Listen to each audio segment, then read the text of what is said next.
Welcome to সায়ন্তিস kitchen. আজকে আমি আপনাদের সামনে বাঙালির খুব প্রিয় পোস্ত রেসিপি নিয়ে কিন্তু হাজির হয়ে গেছি।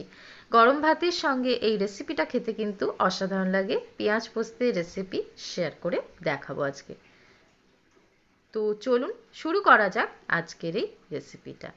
তো দেখতেই পাচ্ছেন এখানে আমি 5 বড় চামচের পোস্ত নিয়ে নিয়েছি, দিয়ে ভালো করে ভিজিয়ে রেখেছিলাম। মিক্সিং জারে পোস্তটাকে আমি দিয়ে দিলাম।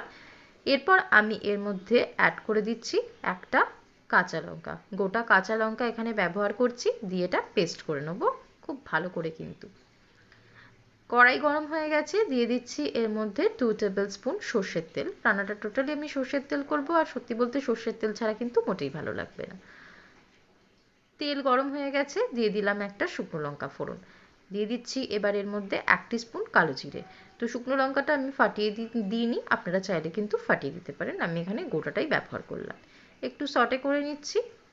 এবার আমি লো ফ্লেম করে দিয়েছি। এবার আমি দিয়ে দিচ্ছি এর মধ্যে 2 মিডিয়াম সাইজের কুচনো পেঁয়াজ। তো পেঁয়াজটাকে খুব ভালো করে কিন্তু আমি ভেজে নেব, মোটামুটি মিনিট পাঁচেক ধরে আর কি পেঁয়াজটাকে ভালো করে ভেজে নিতে হবে। এই রেসিপিটা এমনই যে গরম ভাতের সঙ্গে রেসিপিটা যদি দেওয়া যায় তাহলে আর সত্যি কোনো কিছু লাগে না। এক থালা ভাত কিন্তু এই রেসিপি দিয়ে, মানে এই পেঁয়াজ পোস্ত দিয়েই কিন্তু খাওয়া হয়ে যাবে। আর পোস্ত সত্যি বলতে সবারই খুব ভালো লাগে। ভালো করে কিন্তু ভেজে নিচ্ছি। এবার আমি এর মধ্যে দিয়ে দিচ্ছি সামান্যতম নুন, যাতে পেঁয়াজটা খুব তাড়াতাড়ি নরম হয়ে যায়।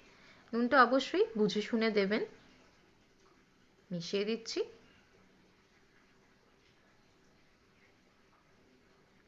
তো এবার আমি খুব ভালো করে কিন্তু এটা ভাজা হয়ে গেছে, লো ফ্লেম করে দিয়েছি। আর এটাকে একটু ঢেকে দেবো 5 মিনিটের জন্য। 2 কাঁচা লঙ্কা চিড়ে এর মধ্যে দিয়ে দিলাম, ভালো করে মিশিয়ে দিচ্ছি। জাস্ট কাঁচা লঙ্কার ঝালটা আসবে, একটু ঝাল না হলে কিন্তু মোটেই ভালো লাগবে না খেতে। মিশিয়ে দিচ্ছি। আবারও এটা আমি ঢেকে দিচ্ছি।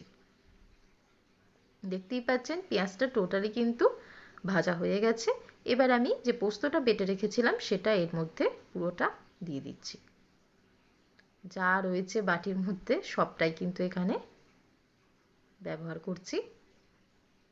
এবার পোস্তর সাথে পেঁয়াজটাকে খুব ভালো করে কিন্তু মিশিয়ে দেবো। তবে খুব ভালো করে বলতে খুব বেশিক্ষণ কিন্তু ভাজা, মানে পোস্ত খুব বেশিক্ষণ ভাজা হয় না।